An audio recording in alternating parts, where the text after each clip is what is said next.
Toute l'actualité du ski chaque semaine sur Rhône TV, avec le soutien de Bliblablo de Net+,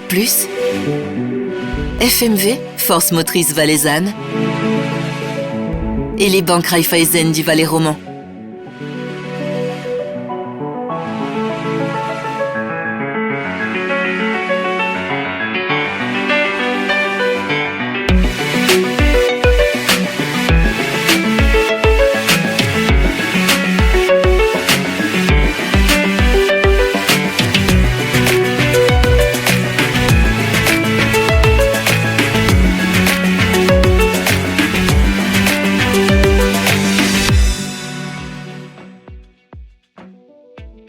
Bonsoir à toutes et à tous, nous sommes heureux de vous retrouver dans l'après-ski, l'émission qui décortique et revient sur toute l'actualité du ski alpin.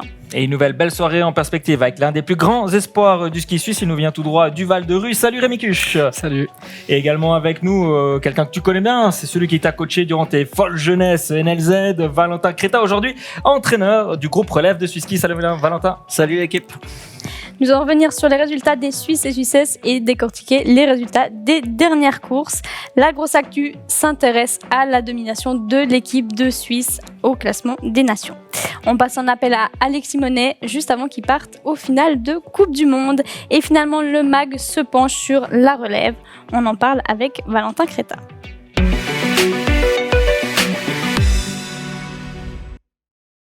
Et on va évidemment, comme chaque mardi, revenir sur les courses du week-end. Et impossible n'est pas Marco Odermatt. Encore une fois, il a été poussé dans ses derniers retranchements au bout de la fatigue. Il a été mis sous pression par Loïc Meillard. Il a fait des erreurs, mais il s'est encore une fois imposé lors des deux géants à Aspen. Messieurs, on a quand même cru que la fin de série allait arriver pour Marco, qui restait sur 10 géants d'affilée victorieux. Maintenant, il en est à 12, mais c'était tendu, Rémi. Comme tu dis, il nous a fait peur, surtout que les deux fois, la première manche, c'était un peu comme s'il tâtait un peu le terrain, puis il a réussi à bien rebondir pour la deuxième, donc il a quand même réussi à faire ses deux victoires. Tu as tremblé, Valentin ?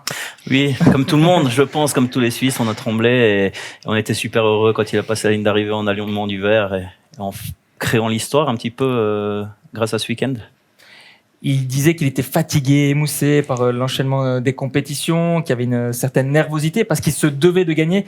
Là, c'est quoi ? C'est le mental qui fait la différence ? Là, c'est clairement le mental. C'est clairement le mental qui fait la différence parce que il arrive sur une saison où il y a beaucoup de blessures, où il fait un programme qui est assez complet. Et derrière, oui, il se doit de gagner encore ses géants parce qu'il veut arriver à la fin de saison en ayant tout gagné. Et il n'a pas envie d'arriver en fin de saison, d'avoir, beaucoup de points, mais d'avoir gagné petit à petit parce que les autres se sont blessés. Il veut montrer clairement que c'est lui le meilleur et c'est lui le roi du ski, en fait. On rappellera que le record de victoires consécutives en géant est détenu par Ingemar Stenmark, 14. Marco, il en est à 12. S'il gagne le géant de Kranjskagora et celui des finales de Salbari, il égalera le record de la légende suédoise. Si on parle au niveau pointage, il en est à 1902 points. Il est à 140 points de son record. Allez, à combien de points il termine cette année ? À 2240.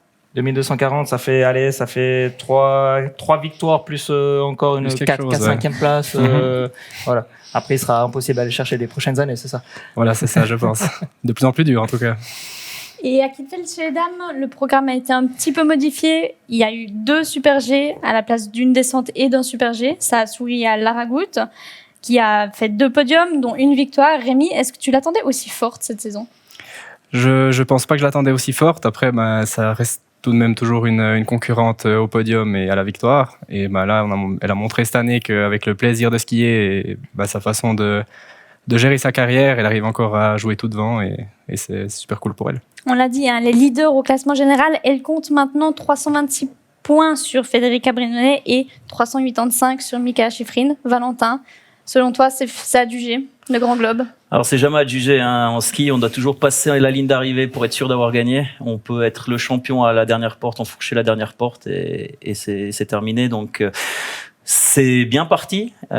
Si je peux amener un petit truc en rapport au ski, c'est elle au dernier intermédiaire, elle a une demi-seconde d'avance et il faut juste qu'elle finisse sa course jusqu'à l'arrivée et je pense que oui, elle est capable de le gagner. Ouais. Loïc Meillard est en feu en cette fin de saison. Il était impérial à Aspen, 3 podiums, dont la victoire lors du slalom.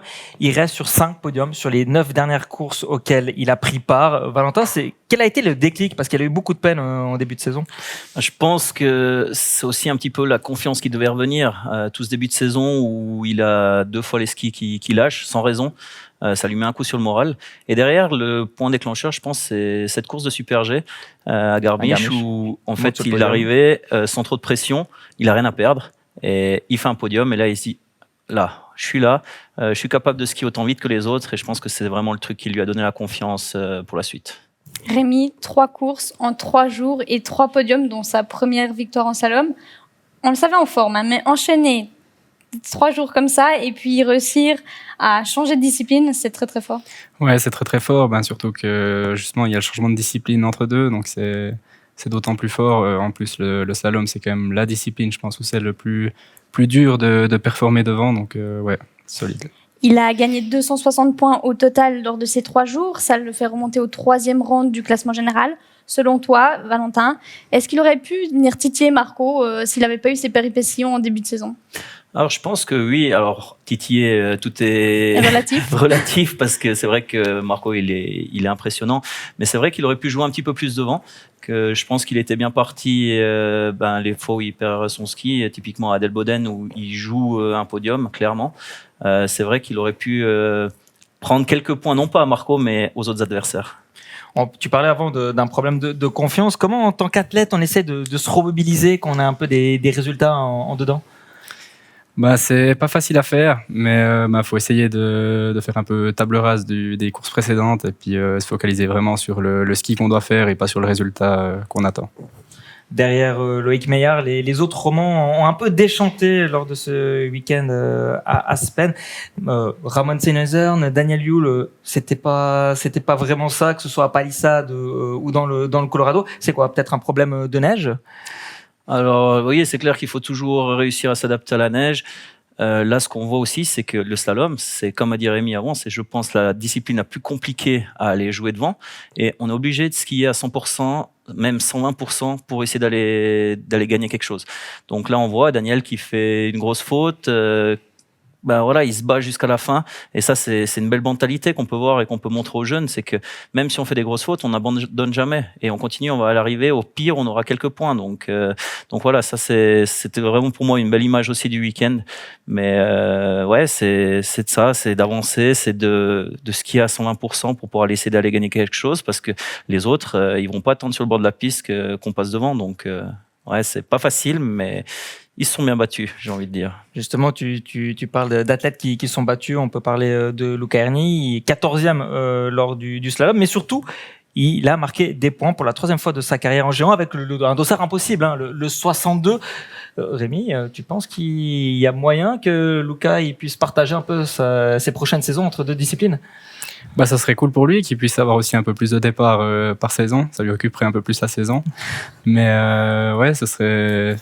Il y a du boulot à faire, je pense, encore pour être plus régulier dans les 30, mais en tout cas, il a montré qu'il pouvait le faire et qu'on pourrait l'attendre les prochaines années en géant aussi. Lors de ce week-end, nous avons aussi pu assister à une chute que nous avons vue sur les réseaux sociaux, une chute de Sandro Tsurbrug. Il casse son ski. Valentin, il est dans le groupe relève, si je me trompe pas. Il n'a pas eu de bobo, pas de mal. Non, pas eu de bobo. J'ai pu l'avoir directement après au téléphone pour savoir comment ça allait. Effectivement, la chute est vraiment violente, j'ai envie de dire. Et heureusement, pas de bobo sur le genou. Il a eu quelques contusions, mais ce qui est assez normal vu la chute qu'il a fait. De tels dégâts sur le matériel, ça arrive quand même très peu. Ça arrive beaucoup plus dans les disciplines de vitesse quand il y a des grosses chutes. Typiquement encore aujourd'hui à Verbier, à la premier entraînement descente, il y a eu un jeune qui est tombé, qui a aussi arraché son ski de la même manière. C'est vraiment des contraintes où quand on va vite et que tout à coup on touche un obstacle ou tout à coup le ski prend dans la neige, que ça peut lâcher comme ça, mais les skis sont faits de matériaux qui sont assez résistants normalement. C'est que vraiment l'impact il a été très violent. Ouais. Du ski alpin au ski alpinisme, on fait une petite incartade. Caroline Ulrich qui a gagné l'épreuve de sprint à Schladming, un podium partagé avec presque ton homologue, Marianne Faton. Donc Rémi, toi qui as l'habitude de descendre des pistes, tu les montes de temps en temps avec des pots Ça m'arrive de temps en temps, mais je monte beaucoup moins vite qu'elle, quand même. Dans le chasseral, au chasseral? Ouais, ça m'arrive, ouais. Plutôt combios, et puis je m'arrête avant le chasseral. C'est un peu plus court comme ça. Revenons au ski alpin pour la 5e année de suite. La Suisse va remporter le classement des nations, bien aidée par Marco Dormat et Lara Gut-Berami, mais pas que. Valentin, on vit la période la plus faste du ski alpin depuis les années 80-90. Oui, c'est exceptionnel là, ce que les jeunes montrent. Alors clairement, il y a Marco, il y a Lara, mais il y a tous les autres. Typiquement ce week-end, il y a Loïc qui monte 3 fois sur la boîte, donc c'est assez exceptionnel.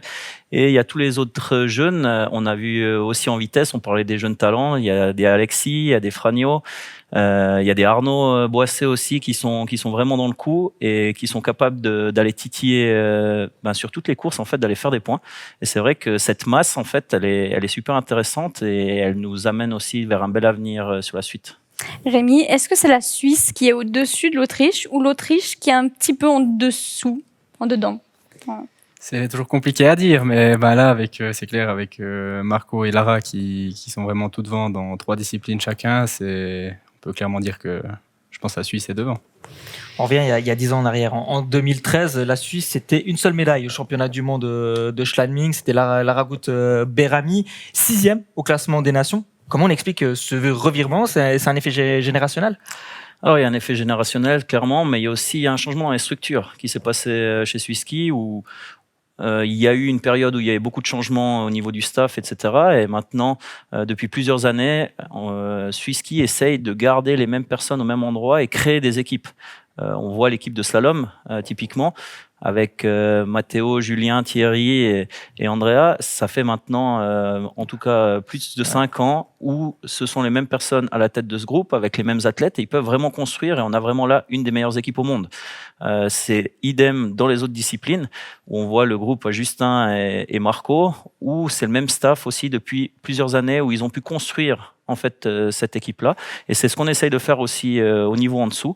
Donc que ce soit à la relève, que ce soit dans les centres nationaux de performance, on essaye vraiment de travailler aussi un petit peu sur la base, où on essaye d'amener une bonne dynamique vers le haut depuis ces dernières années en fait. Typiquement, tu as été l'entraîneur de Rémi pendant 5 ans en NLZ, de 2016 à 2021, c'est juste. Ouais. Maintenant, tu es également son coach dans le groupe relève de Swisski. Toi, tu le ressens également, cet effet, cette continuité qu'il y a dans l'entraînement avec les coachs, avec les groupes? Ouais, je l'ai beaucoup ressenti surtout durant cette année NLZ, où j'ai eu l'occasion de côtoyer justement Valentin pendant 5 années. Et après, il y a eu le relais qui s'est aussi passé avec Cyprien Richard, où au final, toutes ces années, on a travaillé dans la même direction. Et je pense que c'est ce qui a aidé un peu toute notre équipe de romans à aller de l'avant. Alors, tu parlais avant de la relève masculine, mais on parle également de la relève féminine. On dit que c'est peut-être Lara Gut-Berami qui est l'arbre qui cache un peu la forêt, parce que derrière, ça arrive pas forcément. Tu es aussi d'accord avec cette analyse ou pas encore? Alors c'est clair que Lara Gut-Berami, c'est une personne imposante qui fait des résultats, etc. Derrière, les jeunes, elles arrivent aussi, mais c'est vrai qu'il y a un petit trou générationnel. On a perdu quand même quelques athlètes sur blessure aussi. Cette année, on voit qu'il y a beaucoup de blessés et qu'il y a ces filles des années 92-93 qui, avec une Wendy, avec une Michelle, qui ont aussi à un moment bloqué un petit peu des places. Et derrière, il y a des Camille, des Mélanie qui arrivent, mais qui ont été vraiment beaucoup stoppées par les blessures. Et c'est ça aussi qu'il faut se rendre compte que, oui, on essaye de pouvoir avancer avec des filles le plus vite possible au plus haut niveau, mais elles sont souvent arrêtées par les blessures. Oui, Isabella Pedrazzi, les Mallory Blanc qui arrivent derrière, ça c'est bénéfique. Ouais, c'est clairement bénéfique, mais on voit Mallory, au moment où elle veut monter en Coupe du Monde, où elle a le potentiel de monter en Coupe du Monde après des mondiaux juniors fantastiques, elle se blesse. Donc, et c'est pas la seule. Chez mes collègues des filles, il y a eu maintenant sur les 3 dernières semaines entre 5 et 6 blessés. Et c'est vrai que ça fait un gros coup au moral. Donc, nous, du côté des garçons, on touche du bois. On n'a pas de blessés ou peu de blessés, juste dans le groupe vitesse, là, avec Rémi et Gaël. Mais c'est vrai que dans les autres groupes, on est vraiment chanceux. Et je pense que c'est tout le travail aussi de condition physique qui est fait en avance, qui est vraiment, vraiment super, où on fait vraiment de la prévention.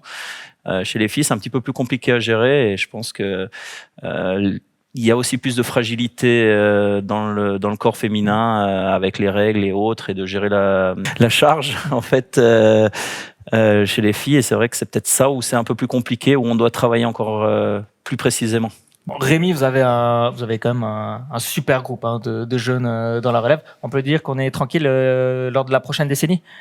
Je sais pas, mais en tout cas, pour le moment, on fait tous notre bout de chemin de notre côté et c'est vrai que ça se passe plutôt bien, donc on peut l'espérer. Ouais.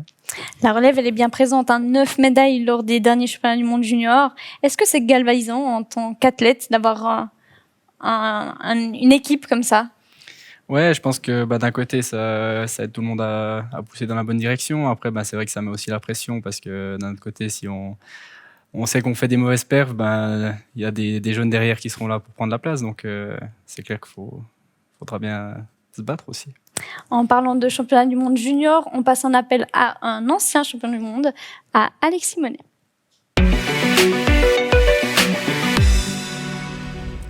Alexis Monet, salut, comment vas-tu et que fais-tu? Ça fait 2 semaines que tu n'as pas eu de course depuis Vitfiel. Salut, ça va bien, merci. Ouais, ça fait déjà un petit moment et puis il reste encore une ou deux semaines, ouais, 2 semaines, donc c'est un peu long, mais c'est la programmation de la saison qui est comme ça et puis il faut faire avec. C'est pas frustrant de devoir attendre 5 semaines entre 2 courses? Frustrant non, mais c'est un peu bizarre parce qu'on a l'habitude depuis tout jeune d'avoir des courses tout l'hiver sans pause. Là, on a eu un début de saison très compliqué avec pas de course. Ensuite, on a eu un gros enchaînement, un petit peu de pause juste avant la Norvège et après à nouveau là, une longue pause. Donc, c'est assez différent de d'habitude, mais ouais, voilà, il faut s'y faire. On fait avec. Hein. Surtout, il y avait du temps pour toi. Qu'est-ce que tu as pu profiter de faire? C'est surtout de l'entraînement, déjà préparer la saison prochaine ou on est encore en mode course en vue des finales de Saalbach? Il y a déjà eu pas mal de repos dû au grand enchaînement de Bormio, Wengen, Kitzbühel, Garmisch. Ça m'a bien fatigué cet enchaînement-là. Et puis après, il a fallu se remettre dedans, recommencer un peu, reprendre le ski correctement. Et puis après, reprendre un peu le curseur pour l'augmenter et puis remonter la tension un peu. Ouais. Être au départ des courses de Coupe d'Europe cette semaine à Verbier, tu étais programmé finalement, tu ne seras pas dans le Val de Bagne. Tu peux nous expliquer pourquoi? Si, je vais aller pour les 2 Super G. Ah, finalement les 2 Super G, voilà. Tant mieux. Il y a eu beaucoup de changements de programme. On devait s'entraîner en Valais aussi avec mon groupe. Et je préférais m'entraîner un peu en G en Super G qu'aller faire les descentes. Et du coup, je voulais faire que le Super G de base. Il a été déplacé. Donc là, je pars quand même un peu avec un désavantage parce qu'il y aura déjà eu un entraînement de descente et peut-être 2 descentes demain et après-demain. Mais non, je vais aller là-bas sans me poser trop de questions, essayer de faire mon ski, reprendre un peu les sensations parce que là, ça fait un moment que j'ai pas skié du coup. Et puis, ça va faire du bien de retrouver un portillon. On va rappeler, cette saison, c'est ta 2e complète sur le circuit. Tu as encore progressé dans la hiérarchie. Où tu te situes par rapport à tes objectifs que tu t'es fixés avant le début de l'hiver? Moi, je voulais principalement me faire plaisir et puis pourquoi pas refaire un top 30 dans le standing. C'est chose faite. En plus, maintenant, je pars dans les... Ouais, top 20, pour le moment. Pour le moment. Et puis, je pars dans les 20 actuellement à la liste de départ. Donc, c'est incroyable, c'est trop cool. Puis, je pense que là, en Suisse, on a fait une saison assez incroyable. En tout cas, avec Marco, qui est sur le podium quasiment toutes les courses. Ensuite, les jeunes, on a fait une très bonne saison. Et puis, c'est vraiment cool de faire partie de cette équipe. Tu parles des jeunes, il y a également Franjo von Almen. Vous êtes les 2 plus jeunes athlètes classés dans le top 30 de la descente. Ça veut dire que tu as encore une marge de progression qui est grande. J'espère. Non, je pense qu'il y a encore beaucoup de choses à améliorer dans mon ski, que ce soit physiquement aussi ou bien techniquement, sur l'appréhension des courses, sur comment gérer l'enchaînement. Donc, c'est toutes des choses que j'apprends au fil des saisons et puis que je vais essayer d'améliorer pour les prochaines. Un petit mot également sur cette magnifique performance sur la Streif de Kitzbühel, la mythique Streif où tu termines 8e. C'est la plus belle course de ta carrière jusqu'ici? En termes d'émotion, pas forcément, mais en termes de ski, je pense que oui, j'ai réussi à produire un ski vraiment très solide sans forcément prendre énormément de risques. Et puis ça, c'est quelque chose dont je suis très content. La semaine n'était pas bien partie et je m'étais fait mal à l'épaule au premier entraînement. Donc ouais, je suis content que ça se soit bien passé. Ouais, il y a encore cet objectif peut-être de terminer dans le top 15 du classement de la descente. Il reste une course, on l'a dit, à Svalbard. Tu n'es qu'à 10 points de la 15e place. Tu y crois? C'est un objectif? J'avais pas encore regardé ça. J'ai pas pour habitude de mettre des objectifs de résultats. Je vais essayer de faire du mieux que je peux, essayer de faire des points dans les 15. Si c'est possible, c'est vraiment cool. Et puis si ça le fait pas, c'est comme ça. J'aurais déjà participé à ma première finale et puis c'est vraiment déjà quelque chose de très cool. On te souhaite tout de bon pour ces finales de Svalbard. Également pour les 2 Super G de Verbier, ça sera jeudi et vendredi sur la piste des athlètes. Il y en a d'autres, des jeunes athlètes de Coupe d'Europe qui espèrent faire le trou en Coupe du Monde. On en parle dans le MAG.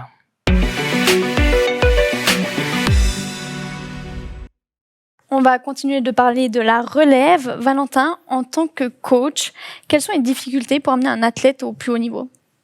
La difficulté, c'est que, en fait, nous, on est dans un pays où il y a beaucoup de relèves, il y a beaucoup de jeunes qui skient très bien et où il faut être les meilleurs pour pouvoir passer à l'échelon au-dessus. On remarque que maintenant, quasiment sur chaque Coupe d'Europe, on doit faire des qualifications internes pour savoir qui c'est qui peut y aller. Et c'est vrai que c'est un petit peu notre job qui est intéressant de travailler avec une équipe tout l'été et après, on arrive à l'approche des Coupes d'Europe et on doit les mettre en sélection pour pouvoir passer le cap. Et ça, c'est toujours... il y a 2 côtés. Il y a un côté intéressant où on pousse nos athlètes à avoir des résultats, mais de l'autre côté, on doit aussi les récupérer derrière pour ceux qui n'ont pas réussi à passer le cap et de trouver d'autres solutions, de repartir à l'entraînement et de pousser la machine. Et toi, Rémi, en tant qu'athlète, quelles sont les principales difficultés? Est-ce que ça rejoint un peu les difficultés d'entraîneur? Je pense qu'elles se rejoignent forcément sur certains points. Après, ce qui est différent, c'est qu'au final, pour un athlète, c'est notre propre carrière et c'est à nous de faire des choix et certaines choses comme ça. Tandis que le coach, il est vraiment là comme support, je pense, pour aider un peu toute l'équipe et voilà. Quand il y a autant de densité, qu'on doit faire des qualifications internes, c'est vraiment chacun pour soi, là, alors que vous êtes en équipe, mais ça reste encore un sport individuel. C'est chacun pour soi. Après, on sait qu'on est dans un sport individuel qui se pratique en équipe. Et typiquement, à Kitzbühel, on avait des qualifications internes et pourtant, ça n'a pas empêché Arnaud Boisset de faire la reconnaissance avec Christophe et moi pour nous donner aussi un peu des tips. Donc, ça, il joue bien le rôle aussi. Vous restez des potes, c'est ouais. ça. Est-ce qu'on se fixe une deadline pour arriver au plus haut niveau? Oui et non. Moi, je m'en étais fixé une, mais au final, avec les blessures et tout, voilà. Mais on ne sait jamais comment ça se passe une carrière, donc on peut pas. C'est une mauvaise idée de se fixer une deadline, je pense. Valentin, tu t'occupes donc du groupe de la relève, une trentaine d'athlètes. Est-ce que tu arrives à focaliser sur chacun et à avoir du temps pour tous? Alors, moi, spécifiquement, dans mon groupe, j'en ai 17. Pas 30. C'est pas grave. C'est déjà beaucoup. C'est déjà beaucoup. J'ai de la chance d'être très bien entouré. On est 4 entraîneurs. J'ai 4 servicemen aussi qui sont là avec nous tous les jours. Donc, c'est vrai que le ratio, si on regarde, on a plus ou moins un staff pour 2 athlètes, ce qui est plus ou moins correct. J'essaye au maximum de pouvoir être avec chaque athlète, de passer du temps avec chaque athlète, de faire la planification de chaque athlète. Donc, je gère la planification de chacun. Ça, c'est vraiment la chose que je veux garder pour moi parce que je pense que c'est seulement comme ça en tant que chef de groupe que tu peux avoir un petit peu une vision avec tes athlètes et avec ton staff aussi.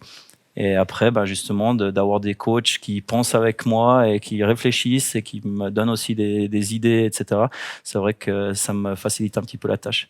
Mais oui, c'est le but, c'est d'arriver à passer le plus de temps possible avec chaque athlète et de prendre ce temps, même si les journées, elles font pas plus que 24 heures, mais on essaye en tout cas. On l'a dit la semaine dernière, les groupes en Coupe du Monde sont pleins, complets, il y a des qualifications internes. Quel est l'avenir des prochaines générations ? Eh ben, il va falloir skier encore plus vite. Donc, notre job, il va être encore plus difficile. Mais je pense que ce qui est bien, c'est que les athlètes, ils le montrent, qu'ils ont envie d'aller de l'avant, qu'ils ont envie de progresser. Et comme des gars comme Rémi ou tous les autres qui sont dans les groupes Coupe d'Europe, ben, eux, leur objectif, c'est de monter en Coupe du Monde. Et nous, nos gars, c'est d'aller sur la Coupe d'Europe et de continuer le travail. Donc, c'est vrai que c'est intéressant de voir que oui, c'est sûr, ça bouge un petit peu en dessus. C'est compliqué. Mais c'est que comme ça qu'on va pouvoir être encore meilleur, parce qu'on est obligé d'être meilleur que les plus vieux, entre guillemets, pour pouvoir atteindre les sommets. Donc, En tant que coach, il y a l'aspect sportif, mais aussi l'aspect psychologique pour toujours motiver les jeunes, pour continuer à performer, pour progresser. Oui, alors c'est clair que l'aspect psychologique aujourd'hui, ben, on peut pas le nier. Hein. C'est un des éléments les plus essentiels dans une vie de coach ou dans une vie d'athlète. Ou si le moral n'est pas bon, ben c'est vrai qu'il n'y a plus rien qui va fonctionner. Donc là aussi, on essaye de mettre un accent là-dessus. On essaye de, justement, dans ces moments difficiles où tout à coup une spirale négative, d'essayer de couper cette spirale le plus vite possible et d'essayer de, comme disait Rémi, de faire table rase du passé pour pouvoir reconstruire en repartant sur des bases et en remontant dans la bonne direction. C'est jamais facile, mais ça demande du temps. Et ouais. Typiquement, toi Rémi, tu travailles également avec peut-être un psychologue du sport pour t'aider à performer, ou tu te contentes de tes coachs? J'ai commencé après mes premières blessures à travailler avec une coach mentale qui m'a beaucoup aidé, surtout pour le retour après mon deuxième croisé, où j'avais quand même pas mal d'appréhension. Quand il y avait un peu des risques en jeu et tout, c'était compliqué de vraiment engager. Et c'est dans tout cet aspect-là surtout que ça m'a aidé, je pense. On l'a dit, la relève, elle rêve de se battre avec les cadors. Est-ce qu'il existe au sein de Swisski des entraînements en commun avec les plus grands? Alors, pas directement avec les athlètes de Coupe du Monde, mais avec nous, on fait beaucoup de confrontations avec les athlètes de Coupe d'Europe. Et c'est vrai que c'est intéressant durant l'été aussi, sur les glaciers. Là, cet été, on était à Zermatt où on s'entraînait le groupe de géants Coupe d'Europe, Coupe du Monde. Donc, il y a Thomas Tumler qui était là aussi. On a pu s'entraîner avec eux et c'est vrai que pour nous, ça nous challenge un petit peu. Et c'est grâce à ça aussi qu'un Zurbrugg a pu se montrer et qui a pu aussi faire partie après des premières sélections sur les premières Coupes du Monde parce que justement, il était vraiment dans le coup. Et nous, ça nous a montré aussi que les autres, ils sont pas si loin que les top athlètes. Donc, c'est encourageant aussi pour tout le staff de pouvoir de temps en temps s'entraîner avec les stars. Rémi, est-ce que c'est un peu stressant la première fois de s'entraîner avec les cadors ou au contraire, c'est motivant? C'est motivant et en même temps, faut faire sa place. Donc, il n'y a pas forcément de place pour les sentiments à ce moment-là. Justement, tu as fait tes premiers entraînements en Coupe du Monde à Kitzbühel. Malheureusement, ça s'est mal terminé pour ton genou gauche. Comment vas-tu aujourd'hui? Aujourd'hui, ça va gentiment mieux. Ça fait un mois que je me suis fait opérer et ça va gentiment, mais sûrement de l'avant. Je peux gentiment recommencer un peu la préparation physique, la physio et tout ça. Donc, voilà. Comment tu l'as vécu cette semaine entre ta première convocation en Coupe du Monde et puis cette blessure lors du second entraînement? Ça a été les montagnes russes? Ouais, complètement. Surtout que ça se passe à Kitzbühel. C'est vraiment la piste que je pense tous les descendeurs veulent faire une fois dans leur vie. Et le premier jour, c'était juste incroyable, les sensations et tout. Et ma foi, le deuxième jour, manque de chance. Ça aurait pu arriver en guillemets n'importe où, mais voilà, c'était arrivé là. En plus, t'es même pas tombé, hein, c'est ça? Non, c'est ça, un retour d'appui et tout de suite senti la douleur dans le genou. Impossible de reposer le poids sur la jambe. C'est ta troisième blessure au genou, ta troisième opération, Voilà, si je ne me trompe. Est-ce que tu as l'impression que tu es un peu maudit alors que tu n'as que 23 ans? Au début, on pense ça, mais après, voilà, ça arrive quand même souvent pour des raisons. Et j'ai pas encore clairement mis le doigt dessus, mais raison, ouais. Ça viendra. Et voilà. Et à la suite de toutes ces blessures, est-ce que tu as déjà pensé une fois à abandonner ou au contraire, ça te motive encore à chaque fois de passer des étapes lors de tes retours? Disons que la deuxième fois, c'était avec Valentin Creta à Zermatt. J'ai tout de suite senti et je savais directement ce que c'était. Je lui ai clairement dit que c'était fini pour moi le ski. Au final, ils se sont un peu concertés pour me garder un peu plus longtemps au NLZ et pour ça, je les remercie encore. Et puis voilà, maintenant, à chaque fois qu'il y a une blessure, il y a un peu l'esprit de revanche qui vient et ça pousse à revenir. Valentin, en tant que coach, c'est difficile de remotiver un athlète blessé quand on sait qu'il est talentueux et qu'on ne veut pas qu'il lâche. Je ne sais pas si c'est compliqué, mais c'est notre job, c'est notre devoir de ne pas laisser un athlète qui se blesse arrêter le ski là-dessus. Quand Rémi se blesse pour son deuxième genou, qui me dit c'est bon, j'arrête. J'ai dit c'est exclu. Déjà, je descends en hélicoptère avec toi jusqu'à l'hôpital. On va faire les téléphones pour que ça fonctionne et on va regarder que tout roule et je serai là aussi le jour où tu remettras les skis. Et c'est vrai que moi, les moments, c'est toujours l'anecdote un peu difficile, le moment où on est les deux dans l'hélico, où je lui demande si ça va et il me dit ouais, pas trop. Et je dis je te fais quand même une petite vidéo du paysage, comme ça tu pourras garder un bon souvenir de ce jour-là. Et derrière, quand on retourne sur les skis à Zinal avec le sourire qu'il avait, c'est juste génial. Et je pense que c'est des moments difficiles, mais nous, en tant que coach, on doit pas lâcher l'athlète qui se blesse et on doit vraiment essayer de le supporter au mieux et trouver les solutions pour qu'il puisse revenir sur les skis. Comment on tire le positif de ces périodes un peu noires? Ça vient pas tout de suite. Ça prend beaucoup de temps et une fois que le deuil est fait de ça, c'est là qu'on peut passer à autre chose et essayer d'en tirer des leçons qui sont importantes, je pense, pour la suite aussi. T'as une grosse force de résilience. Où tu tires cette énergie? Je sais pas encore, mais voilà. Si on prend des exemples un peu dans le passé, il y a des gars comme Bad Fights qui se sont fait plein de fois le genou et puis que ça n'a pas empêché de cartonner même un peu plus tard. C'est aussi des exemples comme ça qui te motivent? Ouais, bien sûr, c'est ceux-là qui me motivent. Après, faut pas oublier qu'un genou, c'est pas anodin et que y a des skieurs qui n'en reviennent jamais non plus. Donc, c'est quand même toujours très compliqué de revenir et il faut quand même beaucoup travailler pour que ça se passe bien. Tu as vécu ton premier podium en Super G à Salbar, juste avant de te blesser. Est-ce que ça motive à revenir? Clairement, surtout que c'était un de mes gros objectifs de l'année, quand même, faire un podium en Coupe d'Europe. Donc, c'était que du bonheur et j'espère pouvoir revivre ça un jour. C'est là que tu vois que t'es au niveau. C'est ça. Et puis que c'est pas loin, que le gap est pas loin. Tu portes également un nom iconique, donc de Cuche, de tonton Didier. Il y a également ton frère Robin qui cartonne en ski handi. C'est pas un peu de la pression que tout le monde te compare à ton oncle? Oui, c'est une petite pression quand même. Après, il y a aussi ses avantages, quoi. Il nous aide et il nous donne volontiers des coups de main quand on en a besoin. Donc, il y a le pour et le contre. D'ailleurs, tu portes sa dorsale, c'est ça? Plus maintenant, j'ai reçu une nouvelle à mon nom. Dans quelle mesure il t'aide? Il a beaucoup travaillé pour les chaussures de ski parce que j'ai un peu des pieds spéciaux, on dira. Donc, il m'a un peu aidé à les travailler et ça m'aide beaucoup. On va passer à nos fameuses questions du tac au tac. Rémi, est-ce que tu es prêt? J'espère. Plutôt le Super G ou la descente? La descente. Tu préfères partager ta chambre avec Denis Cortet ou Christophe Sauran? Je suis obligé de répondre. Ouais. Tu vas faire un jaloux. Ouais, compliqué à répondre. Denis. Je pense que Christophe te demandera. Oui. J'aurai des comptes à rendre. Plutôt le lac de Neuchâtel, ou les montagnes valaisannes? Lac de Neuch. Ouf. Le compte Instagram, celui de El Rocos ou le Gang du Ouest? El Rocos. On précisera que c'est le Denis Cortet. Denis Cortet, évidemment. Voilà. Qui d'autre? Ouais. Et Rémi, les cannes les plus confortables, dis-nous. C'est les quilles qui sont juste là ou c'est les cannes médicales? En tout cas, celles-là, elles sont plus rapides. Ah. Et pour conclure cet entretien, tu ne vas pas échapper à la fameuse question traditionnelle. Ciao Cuche. J'ai entendu une rumeur comme quoi tu testais des nouvelles techniques françaises pour l'endurance de base. Est-ce que tu pourrais nous en dire un peu plus sur ce sujet? Voilà. Allez, fouine. Non, pour le moment, je peux pas en dire plus. Il y a encore rien au programme, mais on y travaille. Ah, voilà. On en saura plus prochainement. Voilà. Promis. Et Johan, j'en ai reçu une pour toi cette semaine aussi. Et oui, il s'est pas empêché. Il n'a pas pu résister. Moi, j'avais plutôt une question pour l'après-ski. C'est la 3e fois que vous me demandez de faire une vidéo drôle pour mes coéquipiers. Enfin, une question un peu décalée. Est-ce que j'aurai un chèque à la fin de l'année?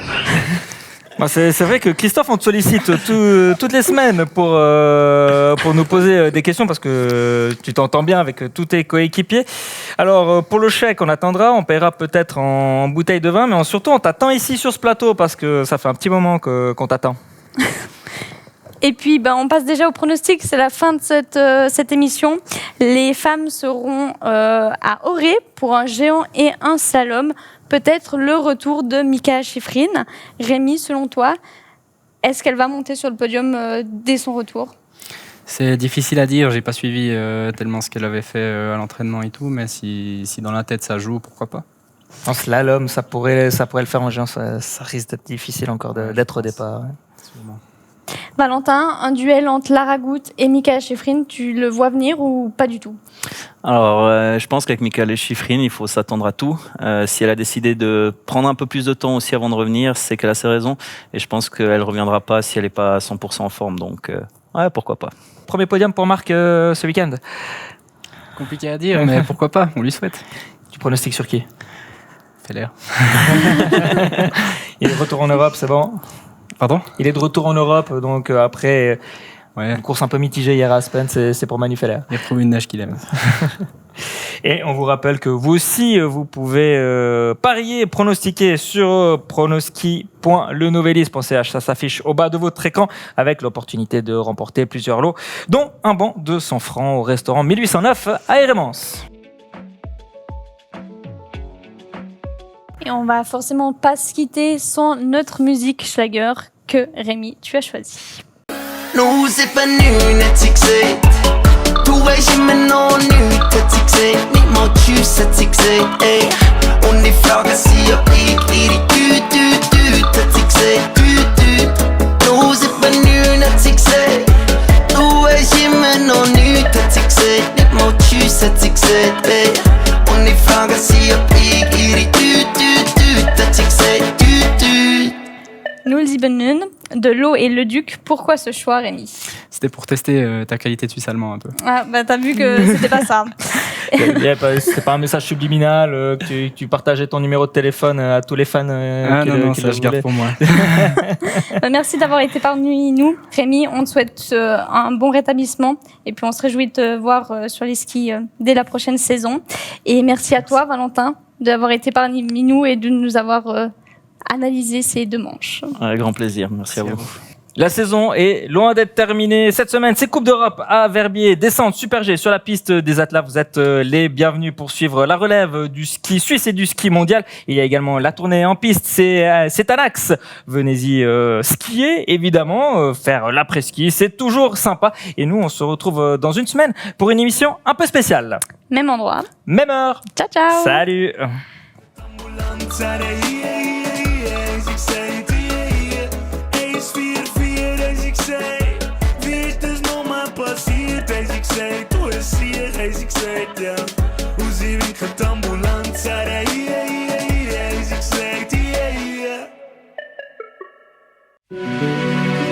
Toute l'actualité du ski chaque semaine sur Rhône TV.